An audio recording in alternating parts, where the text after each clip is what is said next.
नमस्ते सभी को। स्वागत है आज के सेशन पे। मेरा नाम है ऑर्को और आज आप सभी लोग आए हैं जनवरी के 12 बजे की इवेंट पे, जहाँ पे हम लोग आपको सिखाएंगे कैसे आप लोग आपकी रिटायरमेंट परफेक्टली प्लान कर सकते हैं, फाइनेंशियली कैसे परफेक्टली प्लान कर सकते हैं। आज हमारे साथ मुनीष सर है। इन्होंने पहले भी हम लोग के लिए एक बहुत ही एक सुंदर सेशन लिया था। आज वो फिर से अपने बिजी शेड्यूल से टाइम निकाल के आए हैं और आप लोगों के लिए एक सेशन लाए हैं। आशा करता हूँ आप लोगों को अच्छा लगे और आप लोगों को कुछ सीखने को मिले। सेशन के दौरान मैं सभी से रिक्वेस्ट करूंगा कि प्लीज अपना माइक म्यूट रखिएगा। किसी को और कुछ भी पूछना, कोई भी क्वेश्चन हो, आप बिल्कुल पूछ सकते हैं। बट उसके लिए प्लीज हैंड रेस कर लीजिएगा। हैंड रेस मतलब आपके स्क्रीन के नीचे देखेंगे एक छोटा सा हाथ का बटन होगा, जिसपे अगर आप क्लिक करेंगे तो आपका हैंड रेस हो जाएगा। वैसे आप उस समय हैंड रेस कर देंगे और फिर आप डायरेक्टली मुनीष सर से आपका सवाल, जो भी आपका सवाल है, वो सवाल पूछ सकते हैं। मैं और ज्यादा समय बर्बाद नहीं करना चाहूंगा और मुनीष सर के पास सौंपना चाहूंगा। Munish sir please. Okay, thank you Orko. नमस्कार एवरीबॉडी। सबसे पहले तो मैं आपको आज के योगा दिवस पे हार्दिक बधाई देना चाहता हूँ और मुझे उम्मीद है आप सभी लोगों ने आज के योगा दिवस में पार्टिसिपेट किया होगा और अपने फिजिकल और मेंटल हेल्थ का ख्याल रखा होगा। जहां तक सवाल है हेल्थ का, लोग बाग फिजिकल और मेंटल हेल्थ पर ही रुक जाते हैं, लेकिन मेरा एक स्पेशलाइज फील्ड है जिसमें मैं बात करता हूँ फाइनेंशियल हेल्थ की। ज्यादातर लोग जो है फाइनेंशियल हेल्थ को इग्नोर कर जाते हैं और शायद ये सोच के कि हमें तो पता ही है, हम तो कर ही लेते हैं। लेकिन हमारे सिस्टम की और हमारे एजुकेशन सिस्टम की एक कमी मैं कहूंगा कि हमें कहीं पर भी फाइनेंशियल पर्सनल फाइनेंस को कैसे मैनेज करना है इसके बारे में सिखाया नहीं जाता। तो जो भी सीखते हैं लोग अपने आप से सीखते हैं, अपने इंटरेस्ट से सीखते हैं, अड़ोसी पड़ोसी से सुन के सीखते हैं, दूसरे के एक्सपीरियंस से सीखते हैं। जैसा कि आजकल लोगों ने दवाइयां भी गूगल से सर्च करके खाना शुरू कर दिया है, तो उसी तरह की चीजों में क्या होता है कि फिजिकल हेल्थ एकदम से दिख जाती है और फाइनेंशियल हेल्थ में जो नुकसान हो रहा होता है वो थोड़ा देर से बात पता चलता है। तो इन शब्दों के साथ मैं आपको स्वागत करता हूं आज की वेबिनार में, जिसमें कि मैं एड्रेस कर रहा हूं कि जो रिटायरमेंट का पैसा लोगों को मिलता है, जो एक टाइम होता है जब हर कोई रिटायरमेंट की प्लानिंग करता है, एक मुश्त पैसा मिलता है, उसको कैसे ढंग से इस्तेमाल किया जाए जिससे कि आपको उससे एक एडिशनल सोर्स ऑफ इनकम, एक एडिशनल अतिरिक्त आय हो सके। मेरा नाम है मुनीष शर्मा। मैं एक भारतीय वायुसेना का रिटायर्ड अधिकारी हूँ और मैं लगभग पिछले 35 साल से फाइनेंस और अकाउंट्स और इन्वेस्टमेंट फील्ड्स में इन्वॉल्व हूँ। काफी लोगों को मैंने मदद की है उनकी फाइनेंशियल जर्नी में और मैं वो अभी भी करता रहता हूँ, वेरियस मेथड से उनको समझा के, उनको हेल्प करके, हैंड होल्डिंग करके वगैरह वगैरह। आज जो हम बात करेंगे कि किस तरह की भांति भांति की स्ट्रेटेजीज हम लगा सकते हैं इस जर्नी में, रिटायरमेंट प्लानिंग में। और बीच में मैं एक ब्रेक लूंगा जिसमें कि अगर तब तक के कुछ क्वेश्चंस होंगे तो आप एड्रेस कर सकते हैं और एंड ऑफ द सेशन में तो सवाल आप पूछ ही सकते हैं। तो मैं अपना स्क्रीन आपके साथ प्रेजेंटेशन वाला शेयर कर देता हूं। जस्ट वन सेक, एक मिनट आप मुझे दीजिएगा। तो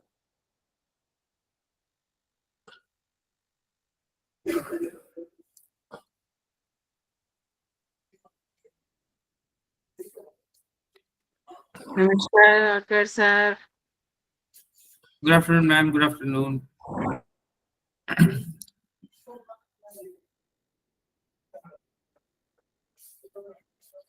बस 1 मिनट दे दीजिए, हम लोग अभी प्रेजेंट कर रहे, स्क्रीन शेयर कर रहे। बस 1 मिनट दे दीजिए।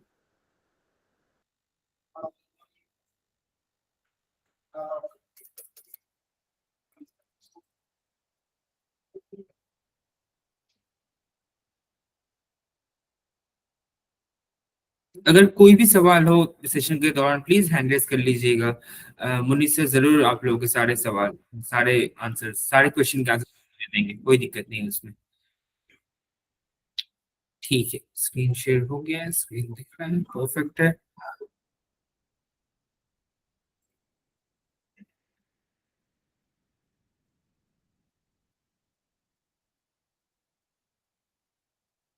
मुनीष सर आप म्यूट पे है, जस्ट।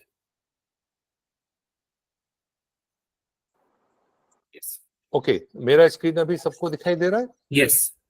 हाँ, तो I will start from here, welcoming everybody. एक बार फिर से हम फोकस कर रहे हैं कि आपका जो रिटायरमेंट सेविंग्स, जो रिटायरमेंट का जो पैसा मिलता है उसको किस तरह से हम इन्वेस्ट करें, निवेश करें, जिससे कि हमें आगे का जो भी हमारा कॉर्पस जनरेट हो, जो इनकम जनरेट हो, वो हमारे फ्यूचर रिक्वायरमेंट्स को लुक आफ्टर कर सके। मेरा कोई भी फाइनेंस से रिलेटेड अगर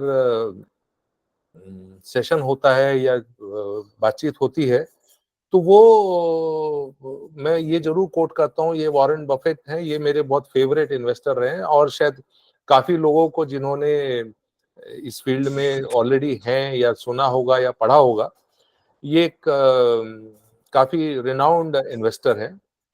तो उनका एक कोट है कि I will tell you how to become rich. वो आगे बोलते हैं, close the door, be fearful when others are greedy and be greedy when others are fearful.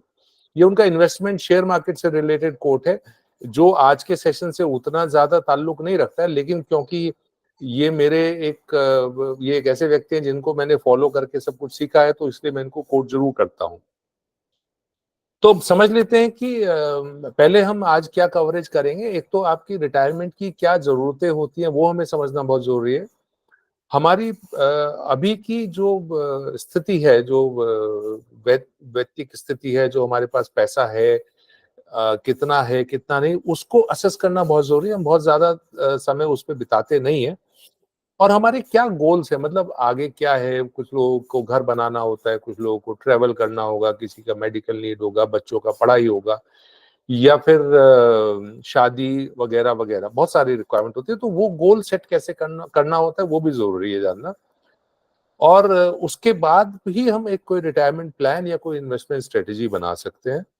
फिर मैं कुछ डिस्कस करूंगा, मेथड क्या होना चाहिए, कैसे आपको इन्वेस्ट करना चाहिए, क्या क्या फैक्टर्स हैं जिससे कि आपकी इनकम लेवल फ्लक्चुएट करती है, ऊपर नीचे होती रहती है। कभी कुछ लोगों को अच्छी इनकम होती है, लोगों को नहीं होती है। जिनको अच्छी होती है कुछ सिचुएशन में होती है, कुछ सिचुएशन में नहीं होती है। तो वो क्या फैक्टर्स हैं जो बैकग्राउंड में आपके इन्वेस्टमेंट को इफेक्ट करते हैं, उसके बारे में थोड़ी जानकारी लेंगे। रिस्क मैनेजमेंट एक बहुत बड़ा टूल है, जिसको हम मैं बोलता हूँ इंडिया में, क्योंकि ये मैंडेटरी नहीं है तो ज्यादातर लोग इग्नोर करते हैं, लेकिन वो बहुत जरूरी है। और डाइवर्सिफिकेशन भी बहुत जरूरी है, मतलब एक जगह ही पैसा लगाने से सही नहीं होता है, आपको सब कुछ मिक्स करके रखना चाहिए। तो वो भी हम जानेंगे कि वो कैसे हम कर सकते हैं। सेफगार्ड भी जरूरी है, मतलब ऐसा नहीं कि पैसा आज मुनीश शर्मा ने बोला तो मैं ये कर देता हूँ कि सब पैसा यहाँ लगा देता हूँ या वहां लगा देता हूँ, वो जरूरी, वो सही नहीं है।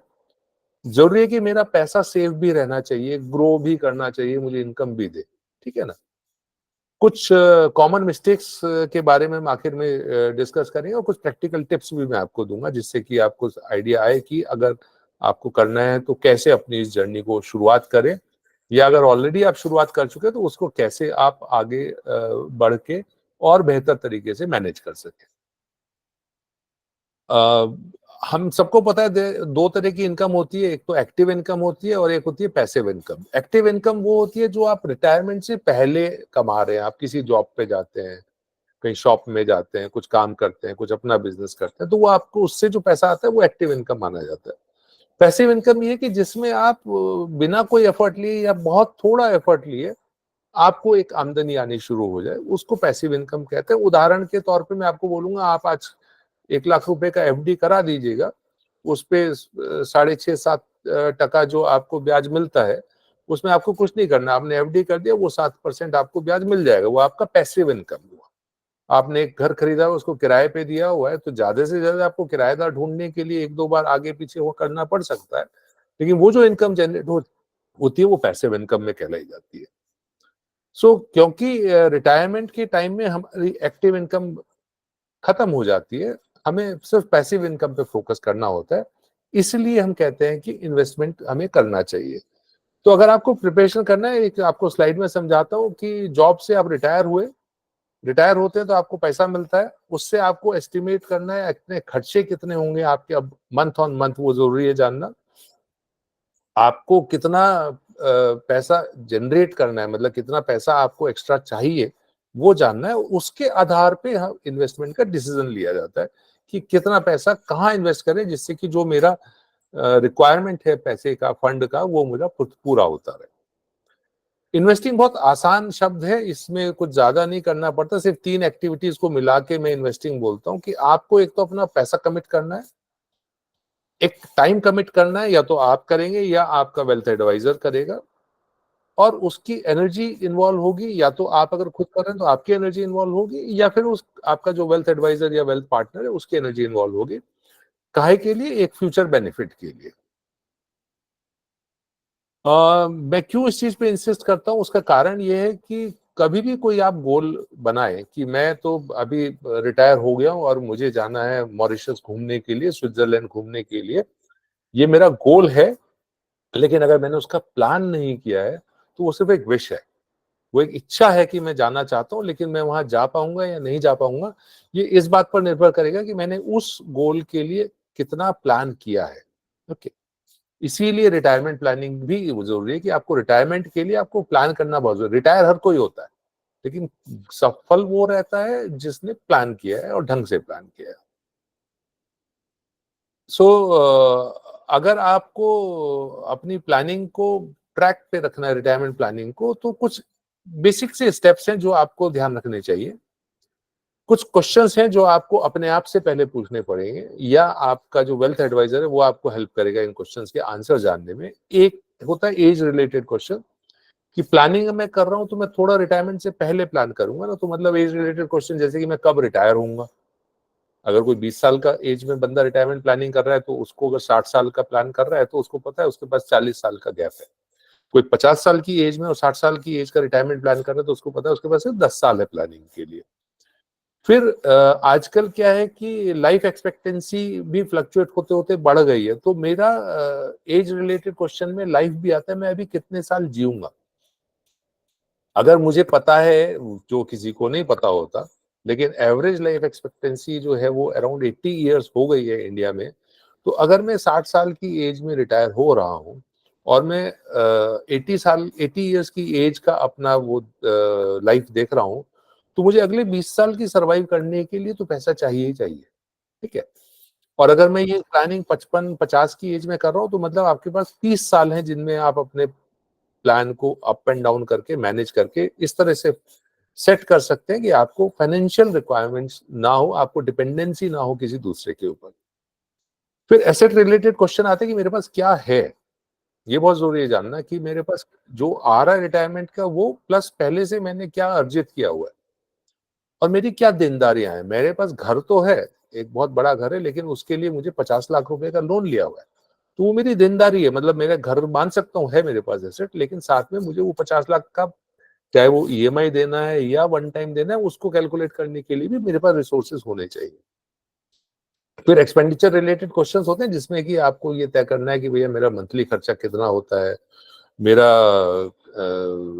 कहीं घूमने फिरने जाना है, छुट्टी पे जाना है, पहले तो एलटीसी मिल जाती थी गवर्नमेंट एम्प्लॉयज को, अभी तो अपने खर्चे से जाना है, तो कितना खर्चा होगा। और कंटीजेंसीज भी ध्यान से रखनी है, अचानक से कोई कहीं जाना पड़ सकता है, कोई मेडिकल इमरजेंसी आ सकती है, कोई ऐसा कमिटमेंट आ सकता है, कोई फ्रेंड सर्कल रिलेटिव्स में कोई हो सकता है किसी को पैसे की जरूरत पड़े, तो कंटीजेंसी में आपको कुछ दिन के लिए लोन देना पड़े, या आपको जरूरत पड़े किसी रिक्वायरमेंट के लिए, तो आपको जो आपने सोचा नहीं है, तो वो भी प्लान करना है कि मेरे पास इतना पैसा होना चाहिए कि जो मैं कंटीजेंसी के लिए रख सकूं। ये सब करने के बाद पांचवा डिसीजन आता है कि अब मेरे पास कितना बचा और मैं कितना इन्वेस्ट कर सकता हूं।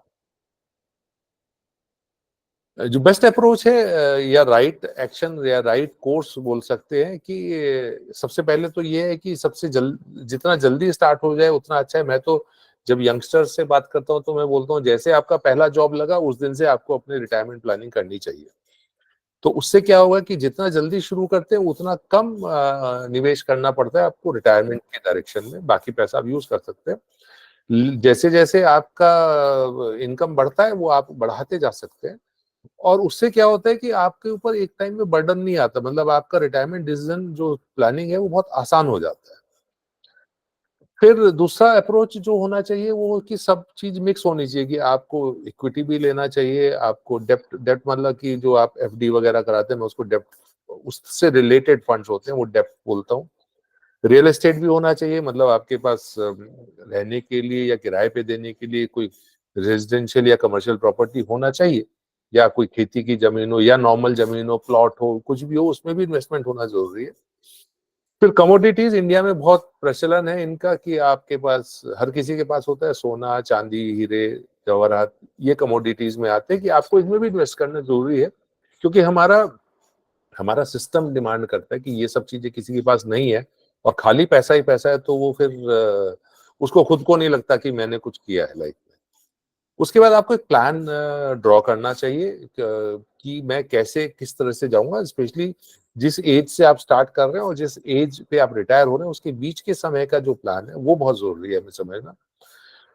नेक्स्ट आता है कि ये प्लान एक बार बन गया मतलब ये नहीं कि ये सही हो गया, उस प्लान में खामियां हो सकती है, मार्केट सिचुएशंस चेंज हो सकती हैं, बहुत कुछ उथल पुथल होता रहता है एनवायरनमेंट में। आप अगर अखबार, मैगजीन, न्यूज़पेपर, टीवी चैनल्स देखते हैं तो बहुत कुछ न्यूज मिलने सुनने को मिलता है। एक स्टॉक मार्केट होता है, वो ऊपर नीचे जाता रहता है, कभी कहीं पर सैंक्शन लग जाती है, कभी कहीं वॉर हो जाती है, कभी कहीं पॉलिटिकल इंस्टेबिलिटी होती है, कुछ भी हो सकता है। तो वो रिव्यू आपका जो पोर्टफोलियो कुछ भी नहीं हो तो भी जो आपने प्लान किया, जो सोच के प्लान किया, उस हिसाब से वो चल रहा है कि नहीं चल रहा, ये रिव्यू करना, ये जानना बहुत जरूरी है। और लास्ट, जैसा कि मैंने अभी थोड़े पिछली स्लाइड में भी बोला था, रिस्क मैनेजमेंट। रिस्क मैनेजमेंट में क्या होता है कि आपके पास पैसा तो है, लेकिन आप अगर फ्रैक्शन ऑफ वो पैसा खर्च करके आप अपने कुछ बड़े खर्चे लुक आफ्टर कर सकते हैं, जैसे कि हेल्थ इंश्योरेंस हो गया, टर्म इंश्योरेंस प्लान जो है वो मैं बोलता हूँ एक तरह से लिगेसी क्रिएट करने के लिए, मतलब आप एक तरह से अपने नेक्स्ट जनरेशन को दे के जा सकते हैं। आजकल के जो टर्म इंश्योरेंस प्लान आ गए हैं वो 90 ईयर्स, 99 ईयर्स तक के भी आ गए हैं, ठीक है।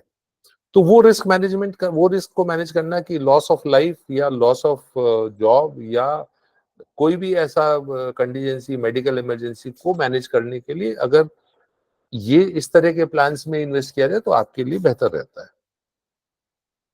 तो अगर आपको 60 साल की, मैं 60 साल इसलिए ले रहा हूँ कि इंडिया में जनरली 60 इयर्स जो है वो रिटायरमेंट की एज मानी जाती है।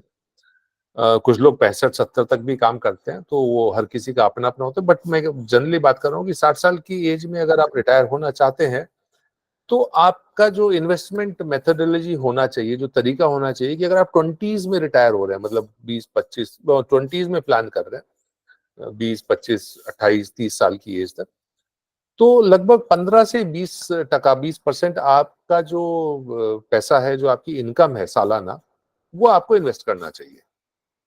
और वो अचीव करने के लिए जो आपका रिटायरमेंट गोल है, और कैसे करना चाहिए कि लगभग 80% जो है आप उसको इक्विटी या इक्विटी रिलेटेड, मतलब कि शेयर मार्केट या उससे रिलेटेड म्यूचुअल फंड्स वगैरह में इन्वेस्ट कर सकते हैं। क्योंकि अगर जो भी फ्लक्चुएशन शेयर मार्केट में होता है, आपके पास बहुत टाइम है उसको, मार्केट को से करेक्ट करके रिकवर करने का। अगर आप 30s में हैं तो लगभग 25 से 30% का एनुअल इनकम आपका इन्वेस्ट होना चाहिए, जिसका मैं रेशियो 70-30 का रखता हूँ।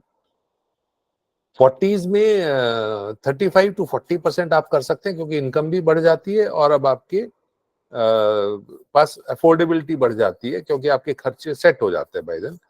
तो उसमें 60-40 का रेशियो रखना चाहिए, इक्विटी रिलेटेड और फिक्स्ड इनकम रिलेटेड में। और 50s में अगर रिटायरमेंट प्लान कर रहे हैं तो ये 50% तक आपको इन्वेस्ट करना पड़ेगा, 50-50 के रेशियो में, तभी आप अपने रिटायरमेंट गोल को अचीव कर पाएंगे। प्रायोरिटीज 3 होती हैं किसी भी रिटायर्ड पर्सन। वैसे तो एक हर किसी की प्रायोरिटी होती है कि भैया, एक तो मेरा जो पैसा है उससे मुझे इनकम जनरेट हो, ठीक है, मेरा पैसा सुरक्षित रहे, कुछ कहीं उसको कोई चुरा के ना ले जाए, या कोई मेरे साथ घपला ना कर दे, या मेरा पैसा गबन में ना चला जाए। और दूसरा कि वो जो पैसा है वो बढ़ता भी रहे, थोड़ा थोड़ा करके बढ़ता रहे। ये बेसिक प्रायोरिटीज होती है। तो अगर आप देखें कि मेरे हिसाब से अगर किसी के पास छोटा पैसा है रिटायरमेंट के टाइम में, हर अलग अलग बंदा अलग अलग पोजीशन पे रिटायर होता है, तो वो स्मॉल मतलब वो एक कैलकुलेशन होती है जिसके आधार पर निर्धारित होता है कि मेरी जरूरतें कितनी और मेरे पास कितना पैसा है। तो अगर वो कम है तो आपको 100% पैसे को इनकम जनरेशन में लगाना चाहिए, जिससे आपकी मंथली इनकम की जो कमी हुई है रिटायरमेंट के टाइम में वो पूर्ति हो सके। अगर वो मीडियम टाइप का है कि मतलब थोड़ा बहुत आप सेव कर सकते हैं, थोड़ा बहुत खर्चे में लगा सकते हैं, तो उसका रेशो 75 to 25% मैं रिकमेंड करता हूँ इनकम जनरेशन और कॉर्पस प्रोटेक्शन में। और अगर आपके पास सफिशिएंट पैसा है, कहीं अच्छा आपके पास पैसा आपने एकत्रित किया हुआ है, तो मैं 50% इनकम जनरेशन में, 40% कॉर्पस प्रोटेक्शन में और 10% उस कॉर्पस को ग्रोथ करने में इन्वेस्ट करने की सलाह देता हूँ। लेकिन ध्यान ये रखना है कि आपको कोई भी निवेश करना है वो सोच कर और बहुत समझ कर करना है, क्योंकि बहुत सारी चीजें हैं जो आपको भी मालूम है मार्केट में चल रही हैं, जिनके बारे में आपको सावधानी बरतनी जरूरी है। तो क्विकली हम देख लेते हैं कि हम अगर इस अपने पैसे को कहाँ लगाएं जहां लगाने से हमें बेहतर रिटर्न मिलेगा।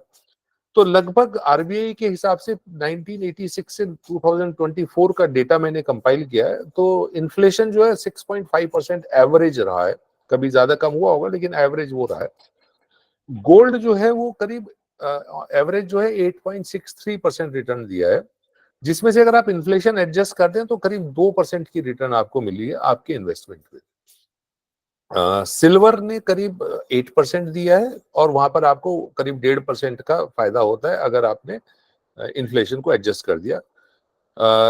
उसी तरह से बैंक डिपॉजिट में भी 1.8% होता है, अगर कॉर्पोरेट या कंपनी डिपॉजिट में करते हैं तो वहां लगभग 3% के करीब का फायदा होता है।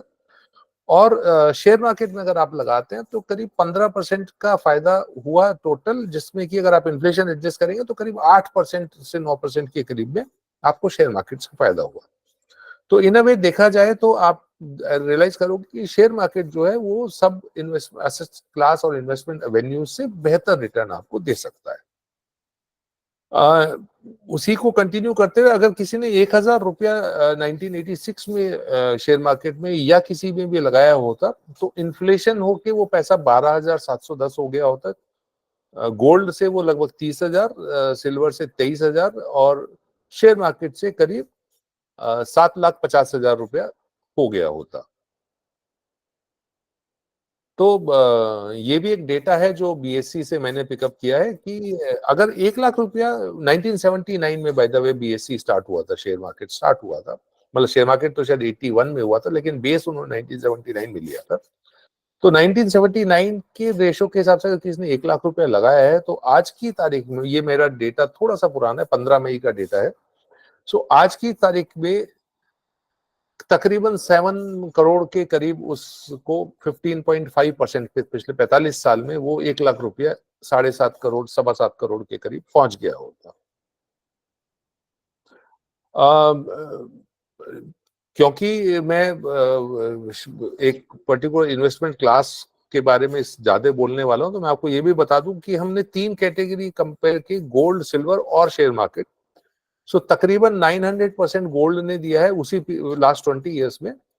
सिल्वर ने करीब सॉरी ऑलमोस्ट 1,000% गोल्ड ने दिया है, सिल्वर ने लगभग 650% दिया है और शेयर मार्केट ने करीब 1,250% रिटर्न दिया है फ्रॉम 2004 टू 2024। मैं 2004 का बेस क्यों लेके चलता हूं, क्योंकि अभी शेयर मार्केट, जिनको भी शेयर मार्केट की थोड़ी बहुत भी जानकारी, वो कहेंगे साहब शेयर मार्केट तो बिल्कुल हाईएस्ट पे, पीक पर है, अभी मैं कैसे इन्वेस्ट करूं। तो 2004 में जब ये शेयर मार्केट 3 जनवरी 2004 को 6,000 टच किया था, वो 6,000 उस समय का पीक था। तो तब भी लोगों को ने मेरे से सवाल पूछा था जब मैंने उनको बोला था कि भैया शेयर मार्केट में इन्वेस्ट करो, बहुत अच्छा है, तो लोगों ने बोला नहीं यार ये तो बहुत महंगा हो गया, अभी तो बहुत हैवी है, अभी नहीं हमें कर सकते, इसको नीचे आएगा तब करेंगे। तो नीचे आया, फिर ऊपर गया और आज की तारीख में आप देख सकते हैं 12 गुना हो गया लगभग उस समय 2004 से, पिछले 20 साल में। रियल एस्टेट भी एक इन्वेस्टमेंट एवेन्यू है। गोल्ड, सिल्वर, शेयर मार्केट मैंने बात कर लिया। रियल एस्टेट का मैं इसलिए बहुत ज्यादा फोकस नहीं दे पाऊंगा, कारण यह है कि रियल एस्टेट का कोई एक तो सेंट्रल डेटा नहीं है जहां पर पता चले कि भाई रियल एस्टेट में इन्वेस्ट किया तो इस गति से बढ़ा है। वो sector wise, property wise, location wise बहुत चीजें, बहुत फैक्टर्स है जिनके ऊपर डिपेंड करता है। कुछ शहर के आउटस्कर्ट में आप ले, अगर वो शायद मुंबई के आउटस्कर्ट में अब से 20 साल पहले लिया होता तो बहुत ग्रो हो गया होता। आज की तारीख में मुंबई का आउटस्कर्ट इज ऑलमोस्ट 60 किलोमीटर आगे, तो वो आउटस्कर्ट वो डेवलप होगा कि नहीं होगा नहीं मालूम। दिल्ली एनसीआर का भी यही हाल है, हर शहर का यही हाल है। तो ये कहना, क्योंकि हम अलग अलग शहरों से गुजरे हुए हैं, के रहने वाले लोग जुड़े हुए हैं आज, तो ये बहुत डिफिकल्ट हो जाता है आइडेंटिफाई करना कि कौन सा रियल एस्टेट, रेजिडेंशियल, कमर्शियल वगैरह, शेयर्ड स्पेस वगैरह कौन सा ग्रो करेगा, किस गति से ग्रो करेगा, किस जगह पर ग्रो करेगा। लेकिन एक अगर छोटा सा एक एवरेज वर्कआउट करो तो जो आपका कमर्शियल में अगर इन्वेस्ट करते हो तो रेंटल 7 से 9% के करीब मिलता है, रेजिडेंशियल में वही 2 से 4% मिलता है, और जो आपका प्रिंसिपल, जो आपने पैसा लगाया है, वो ग्रो करता है कमर्शियल में करीब 5 से 10% एनुअल के हिसाब से, 2 से 7% करता है रेजिडेंशियल में। लेकिन ये फिगर सैक्रोसेंट नहीं है, ये जगह जगह के हिसाब से वेरी करती है। तो सेम जगह पर प्रोजेक्ट के हिसाब से वेरी करती है, क्योंकि वहां पे बिल्डर का प्ले आ जाता है, उसने क्या क्वालिटी दी है, ठीक है। तो इन सब के बाद मैं आपको, मेरा निष्कर्ष ये निकलता है कि म्यूचुअल फंड सही है, क्योंकि ये आपकी हर तरह की जरूरतों का ध्यान रखता है, ये आपको वेल्थ क्रिएट करके देता है, ये आपकी रेगुलर इनकम भी जनरेट करके देता है। तो अब हम आसानी से समझ लेते हैं कि म्यूचुअल फंड में इन्वेस्ट करने के क्या फायदे हैं। एक तो आपको फ्लेक्सिबल इन्वेस्टमेंट टेन्योर मिलता है। रियल एस्टेट में क्या होता है कि आपको एक बार लगा दिया, उसको बेचने में तकलीफ होता है, ठीक है। इसमें आपने आज इन्वेस्टमेंट किया, आपको 5 दिन बाद पैसा वापस चाहिए, आप उसको एक करेंगे, जिस दिन आप ऑर्डर करेंगे 48 आवर्स में पैसा आपके बैंक अकाउंट में आ जाएगा। कन्वीनियंट है, हैसल फ्री है, कोई कष्ट नहीं है, बहुत ही मिनिमम पेपर वर्क है। इनफैक्ट केवाईसी वगैरह आजकल सब कुछ ऑनलाइन हो गया है, तो कुछ भी नहीं करना पड़ता है, सब कुछ ऑनलाइन ही हो जाता है, कोई पेपर वर्क ऑलमोस्ट खत्म हो गया। पावर ऑफ कंपाउंडिंग है कि अगर आप इकट्ठा पैसा नहीं लगा सकते, कुछ लोग हैं जो थोड़ा थोड़ा हर महीने करके लगाना चाहते हैं, तो वो जो सिस्टमेटिक इन्वेस्टमेंट प्लान बोलते हैं, एसआईपी बोलते हैं, उससे क्या होता है कि वो जैसे जैसे इंटरेस्ट या उसका जो ग्रोथ होता है, जब भी मार्केट नीचे ऊपर फ्लक्चुएट करता है तो वो कंपाउंड होता है, मतलब कि कम जब मार्केट नीचे जाएगा उसी पैसे में आप ज्यादा म्यूचुअल फंड खरीद पाओगे, ऊपर जाएगा तो कम खरीदोगे, तो एवरेज होता चला जाता है, आपकी कॉस्टिंग जो है वो बहुत अच्छी हो जाती है अगर आप लंबे समय के लिए रख सके। इन्फ्लेशन को बड़े आराम से मैनेज करता है, आपका पैसा इन्फ्लेशन के बाद भी ग्रो करता है, जो हमने पहले बताया।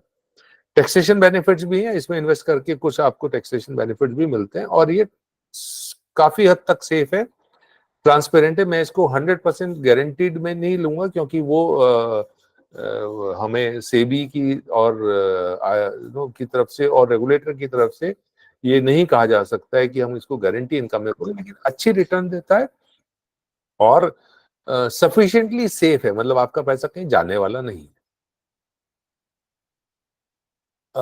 दो तरीके होते हैं म्यूचुअल फंड में इन्वेस्ट करने के। लमसम इन्वेस्टमेंट, जिसमें कि आप सिस्टमेटिकली पैसा विड्रॉ कर सकते हैं, जो हम आगे बात करेंगे, और सिस्टमेटिक इन्वेस्टमेंट प्लान जो हर कोई समझता है, ठीक है। और को मैं यहाँ एक छोटा सा ब्रेक लेता हूँ, अगर अभी तक किसी का कोई सवाल रहा है तो क्विकली करके फिर हम आगे बढ़ सकते हैं। बिल्कुल सर। अगर किसी को कुछ भी पूछना हो प्लीज हैंड रेज कर लीजिए। मुनीष सर आपके सारे डाउट्स क्लियर कर देंगे, सारे क्वेश्चंस क्लियर कर देंगे। अगर किसी को कुछ भी पूछना हो आप प्लीज हैंड रेज कर लीजिए ताकि आप उनके सवाल। Yes Raju sir. हाँ, देखिए, अगर ये प्रॉपर्टी में हम लोग ने कोई कमर्शियल प्रॉपर्टी लिया है और उसको अभी 10 साल के बाद बेचना चाहते हैं, तो उसमें कैपिटल गेन के लिए प्रॉपर्टी रेसिडेंस ले सकते हैं कि कमर्शियल ही लेना पड़ेगा? अगर आप कमर्शियल प्रॉपर्टी बेच रहे हैं तो जो कैपिटल गेन उसमें होगा उसके ऊपर कोई छूट नहीं मिलेगा, ये छूट सिर्फ रेजिडेंशियल प्रॉपर्टी के लिए ही होता है। Okay, thank you sir. Residential बेच के कमर्शियल ले सकते हैं प्रॉपर्टी अगर रेसिडेंशियल बेचा तो? नहीं, रेजिडेंशियल बेच के रेजिडेंशियल ही लेना पड़ेगा। Okay, thank you sir. ठीक है। अगर किसी को और कोई भी क्वेश्चन हो प्लीज हैंड रेज कर लीजिए, फिर कोई भी इस चीज को लेके, वरना हम लोग आगे बढ़ेंगे। आप लोग बाद में भी पूछ सकते हैं, ऐसा नहीं अभी पूछना है। हम लोग बाद में भी पूछ सकते हैं, ठीक है सर। हम लोग आगे बढ़ सकते हैं मुनीष सर। ओके, सो जैसा कि मैंने आपको बोला कि मैं बात करूंगा सिस्टमेटिक विड्रॉल प्लान की। अगर इकट्ठा पैसा आप लगाते हैं, उसको आसान भाषा में रेगुलर इनकम प्लान भी बोलते हैं, जो मैं स्टार्टिंग से आपको बात कर रहा था। इसका वैसे तो मुझे उम्मीद है ज्यादातर लोगों को पता होगा, लेकिन जस्ट इन केस अगर किसी को नहीं आइडिया है तो ये एक फैसिलिटी दिया हुआ है म्यूचुअल फंड में, जिसमें कि आप एक लमसम और एक मुश्त अमाउंट आप म्यूचुअल फंड में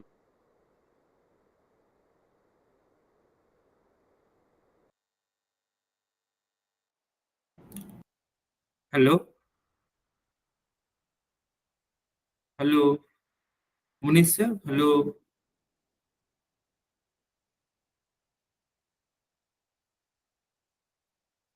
क्या आप लोगों ने आवाज सुन पा रहे हैं? हेलो। नहीं सर, नहीं आ रहा है आवाज। मेरी आवाज भी नहीं आ रही? मुनीष सर, नहीं, हेलो मुनीष। आपका आपकी आवाज आवाज आ नहीं रही आ सर। रही है। ठीक है आपकी ठीक है। आवाज आ रही। आवाज नहीं आ रहा है? नहीं मुनीष सर, पिछले वाले स्लाइड का कुछ साउंड नहीं आया था। अब आ रहा है, अब ठीक है। अब ठीक है अभी तो। अभी आ रहा है? हाँ जी सर, अभी। तो मैं रिपीट करूं पिछला वाला स्लाइड हाँ फिर? जी सर, प्लीज।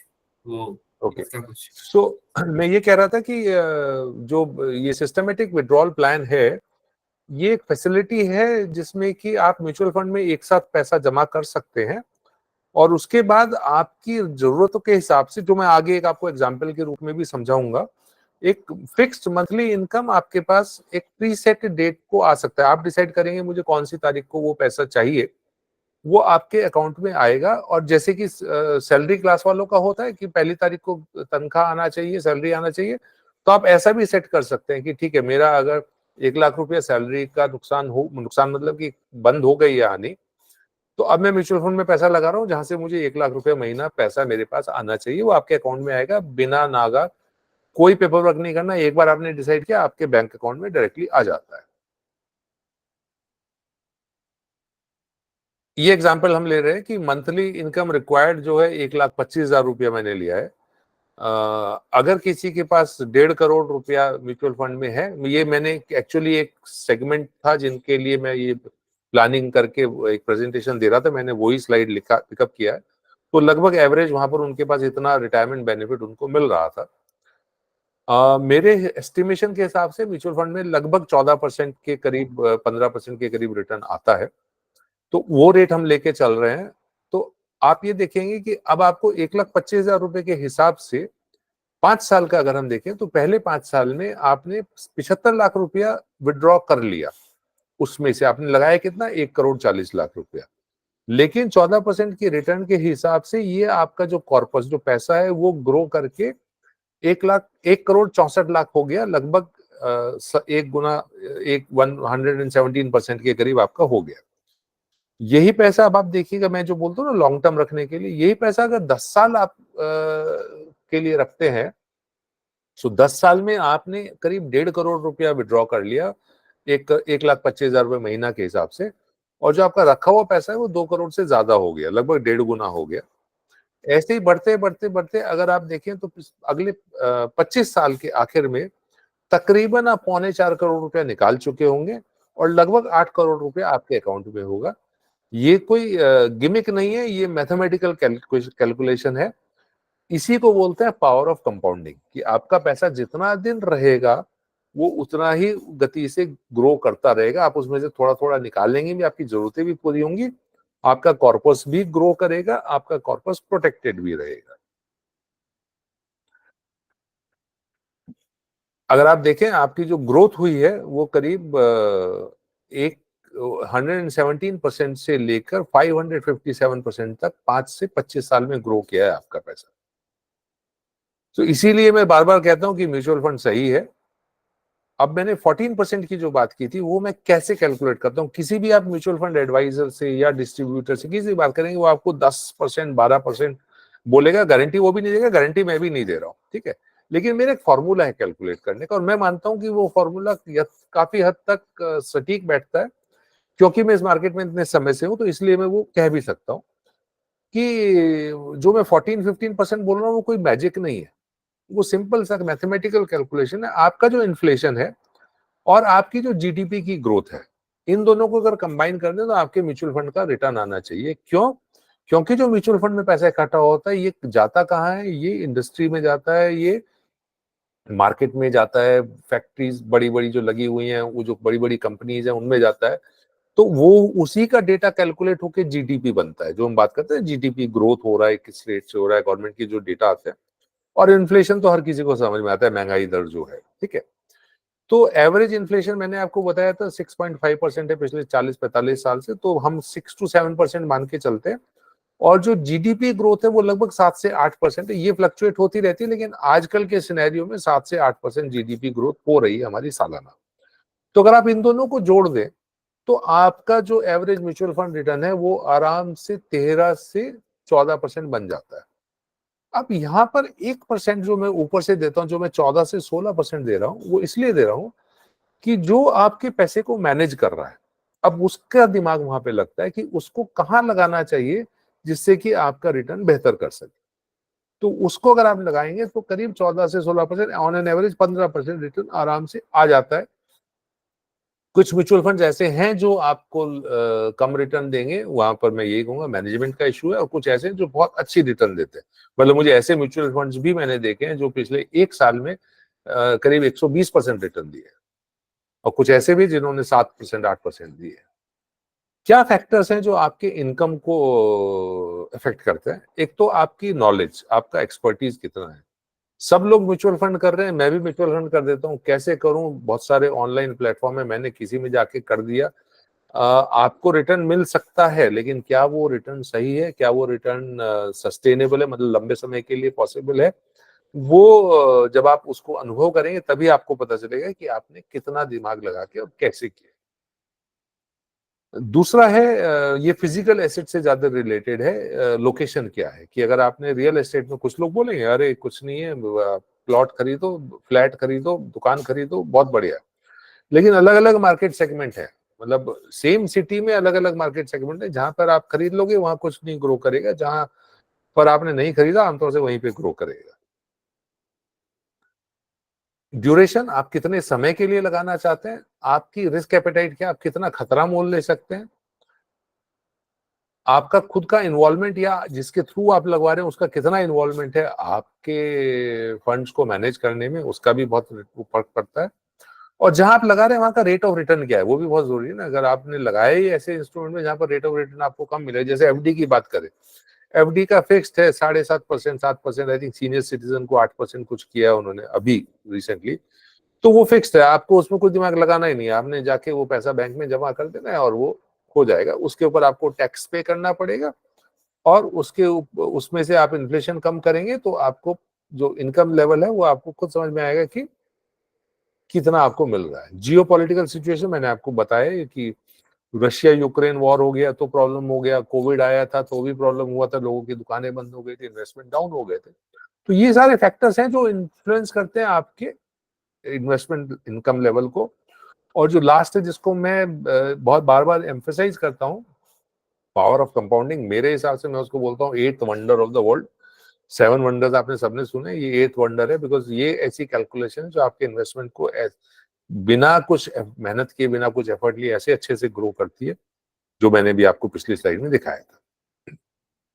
अब एक छोटा सा डिटोर लेते हैं, छोटा सा डाइवर्जन लेंगे रिस्क मैनेजमेंट के ऊपर। बहुत थोड़ा सा डाइवर्जन है कि क्यों करना चाहिए रिस्क मैनेजमेंट, ये तो सबको मालूम है। उसके लिए मैं आपको बोलता हूं कि 3 चीजें अगर आप रिटायरमेंट प्लानिंग के समय में जब आप सोच रहे हैं तो आपको समझना चाहिए कि लॉन्गेविटी रिस्क जो है वो भी, मतलब आप ज्यादा जी गए आपके प्लानिंग के हिसाब से, वो भी एक रिस्क है।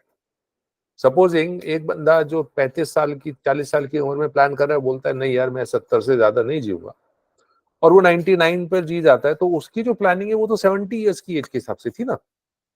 लेकिन अब वो ज्यादा जी गया तो उसकी अब वो क्या करेगा? तो वो फाइनेंशियल प्लानिंग में, रिटायरमेंट प्लानिंग में इंश्योरेंस का इन्वॉल्वमेंट होना बहुत जरूरी है। सेकेंडली, लोग लोन्स ले लेते हैं। लोन लिया, उसको अगर आपने इंश्योर नहीं किया जो आपको पे आउट करना है, तो सपोजिंग किसी बंदे ने लोन लिया और उसके बाद वो लोन छोड़ के चला जाता है, तो जो भी फाइनेंशियल वो छोड़ के गया है वो लोन को रिपे करने में चला जाएगा। तो जो फैमिली है, जो नेक्स्ट ऑफ किन है, जो डिपेंडेंट्स हैं, बच्चे हैं, उनके पास वो पैसा फिर बचेगा नहीं। इसीलिए इंश्योरेंस के जरिए आप ये दोनों प्लानिंग कर सकते हो। तीसरा, आप एक एस्टेट प्लानिंग कर सकते हैं, मतलब आप कुछ छोड़ के जाना चाहते हैं अपने नेक्स्ट जनरेशन के लिए, वो इंश्योरेंस से बहुत आसानी से हो सकता है। इंश्योरेंस एडवाइजर इस बारे में ज्यादा बात नहीं करते हैं, लेकिन मैं इसलिए करता हूं क्योंकि मुझे लगता है कि ये एक ऐसा फील्ड है और इंडिया में ये मैंडेटरी नहीं है, ये सबसे बड़ा प्रॉब्लम है। जब कभी इंडिया में मैंडेटरी होगा शायद मुझे बोलना नहीं पड़ेगा, सभी लोग लेंगे, कार इंश्योरेंस सभी लेते हैं, व्हीकल इंश्योरेंस सभी लेते हैं, क्योंकि ये मैंडेटरी हो चुका है। तो अगर आप अलग अलग इंश्योरेंस प्रोडक्ट्स हैं उनको उनका एक बुके बना के आप अपने रिटायरमेंट प्लानिंग के साथ मैच करते हैं, मिक्स करते हैं, तो आप खुद रियलाइज करेंगे कि ये आपका जो टोटल गोल है कि आप अपना सर्वाइव अच्छे से करें, कॉर्पस आपका प्रोटेक्टेड रहे और फ्यूचर में कोई ऐसी रिक्वायरमेंट है तो उसके लिए पैसा भी अवेलेबल रहे, तो बहुत अच्छे से डिजाइन किया जा सकता है। आपकी सिर्फ जानकारी के लिए बताता हूँ कि अगर आपको इंश्योरेंस पॉलिसी खरीदनी है आज की तारीख में, ये एक जीरो कॉस्ट पॉलिसी भी हो सकती है। मतलब कि अगर किसी ने, ये मैंने एक एग्जांपल लिया, 35 इयर्स ओल्ड फीमेल का, वो 2 करोड़ की पॉलिसी जो 75 इयर्स तक की एज की अगर लेना चाहे, मतलब आप 85 साल 90 साल की भी ले सकते हैं, तो तकरीबन 42,000 रुपीज का प्रीमियम उसका बनता है। तो टोटल प्रीमियम जो है वो 10.5 लाख के करीब बनता है और 2 करोड़ की पॉलिसी उसने लिया है। और अगर वो सरवाइव कर जाती है 75 इयर्स के बाद, मतलब उसका इंश्योरेंस खत्म हो गया, वो ये पैसा उसको वापस मिल जाएगा। तो जेब से कुछ लगा उसको? नहीं लगा ना, उसने पैसा दिया, रिस्क कवर कर लिया आपने। ठीक है, हम ज्यादातर क्या सोचते हैं, इंश्योरेंस को खर्चा मान लेते हैं। इंश्योरेंस खर्चा नहीं है, इंश्योरेंस आपका रिस्क कवर कर रहा है। और ऐसे प्रोडक्ट लीजिए जिसमें को आपका पैसा ग्रो होके मिले, बहुत अच्छा, नहीं तो एटलीस्ट जो आपका प्रिंसिपल है वो आपको वापस मिल जाए। ठीक है, तो आपकी जेब से कुछ नहीं गया, लेकिन आपने वो रिस्क कवर कर लिया जीरो कॉस्ट।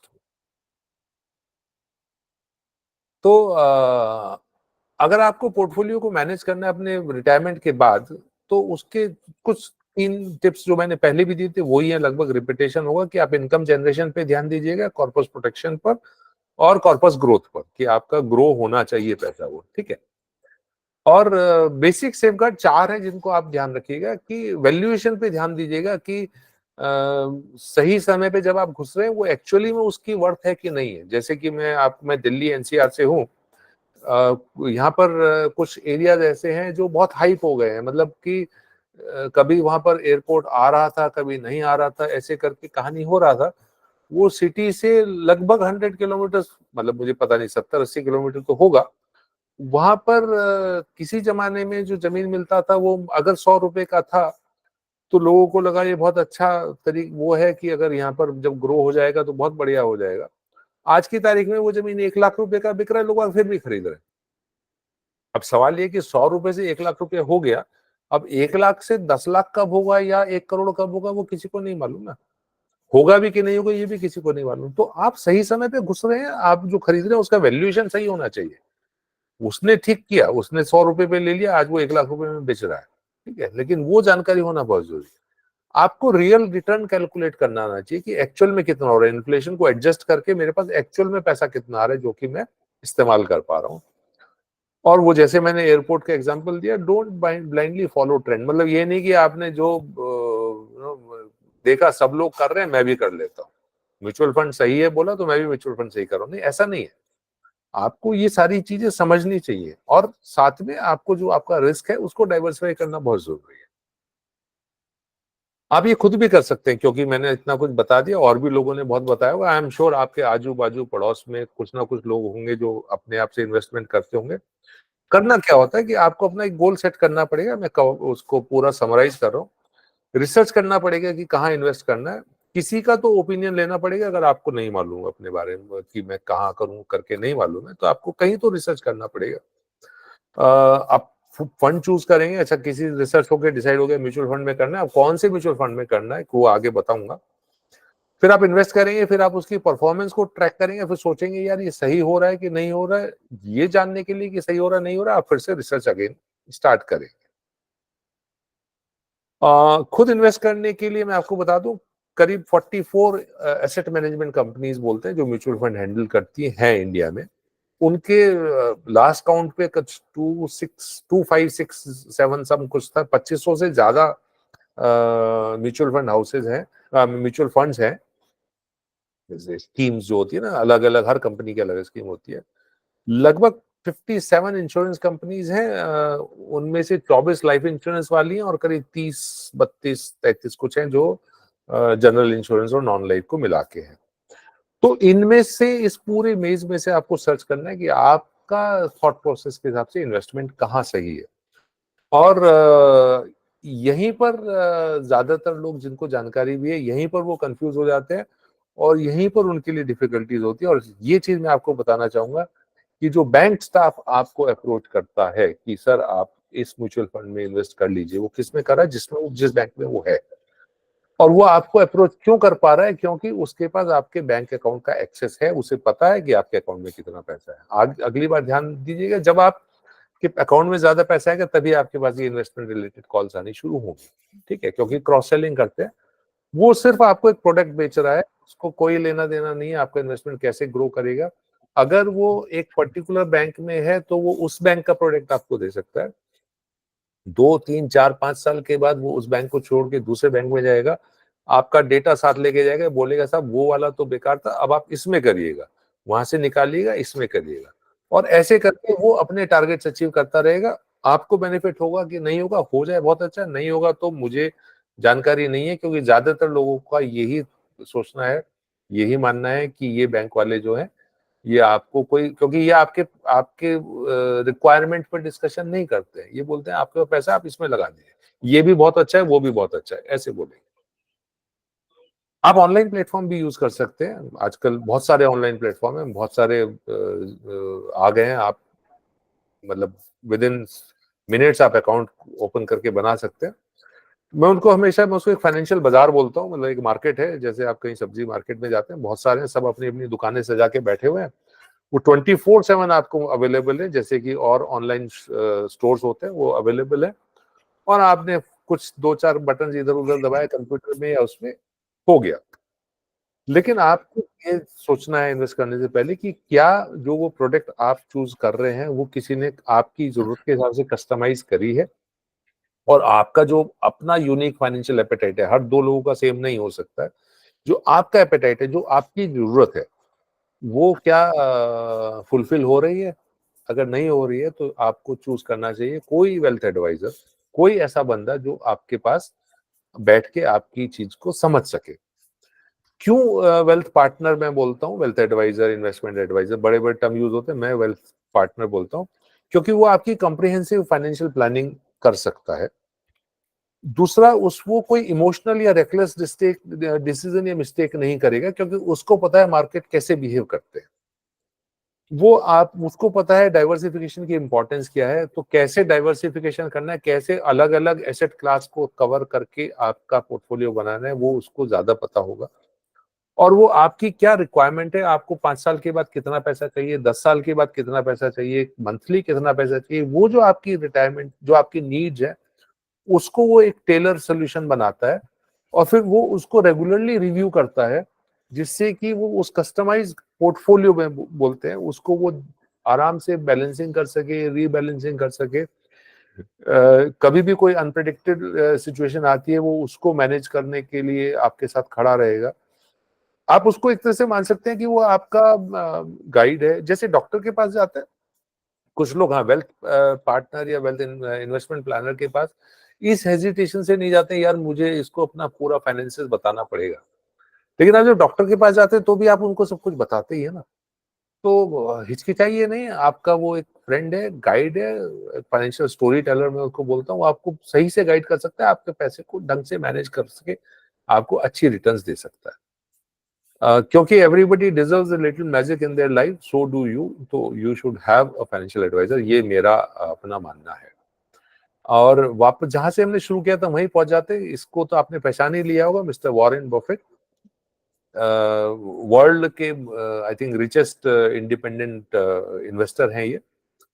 इनको आई डोंट नो, बहुत लोग नहीं जानते हैं, लेकिन मैं आपको बता देता हूँ, इनके परिचय कराता हूँ। ये बेंजामिन ग्राहम है, ये वॉरेन बफेट को फाइनेंशियल एजुकेशन और फाइनेंशियल प्लानिंग किया करते थे। इनको जो भी वॉरेन बफेट ने इम्प्लीमेंट किया वो इनका सिखाया हुआ था। इनकी बहुत सारी बुक्स भी हैं, बहुत बहुत लिटरेचर है इनका मार्केट में अवेलेबल। वॉरेन बफेट की लगभग $132 बिलियन डॉलर की नेटवर्थ है, एसेट्स है आज की तारीख में। और जो लोग ये सोच रहे होंगे मेरी बात सुनते हुए कि यार अभी तो हम एज हो गई है, हम क्या करेंगे, अभी कहाँ से करेंगे, उनके लिए मैं बता देता हूँ कि 99% ऑफ वॉरेन बफेट का जो टोटल नेट वर्थ है आज की तारीख में, वो उन्होंने 65 इयर्स की एज के बाद अक्यूमुलेट किया। ठीक है, तो उनके जो, अगर आप उनका कभी I am sure Google search करेंगे तो वहां मिल जाएगा आपको, उनका जो है इन्वेस्टमेंट बहुत यंग एज से स्टार्ट किया था, लेकिन एक्चुअल जो उन्होंने ग्रो किया वो 66 इयर्स से स्टार्ट किया। आज वो 80+ इयर्स के हैं शायद। तो उन्हीं का एक कोट के साथ मैं आज खत्म करना चाहूंगा कि price is what you pay and value is what you get. So आप जितना निवेश करेंगे उतना आपको वैल्यू मिलेगा, ये वॉरेन बफेट का कहना है। विद दिस मैं आज का सेशन एंड करता हूं और फ्लोर ओपन है, जिसको भी जो सवाल पूछना है वो पूछ सकता है। ओवर टू यू अर्को। Thank you so much sir, बहुत ही एक इंफॉर्मेटिव सेशन था। अब आज का सेशन ये भी समाप्त होता है, बट अगर किसी को कुछ भी पूछना हो आप प्लीज पूछिए।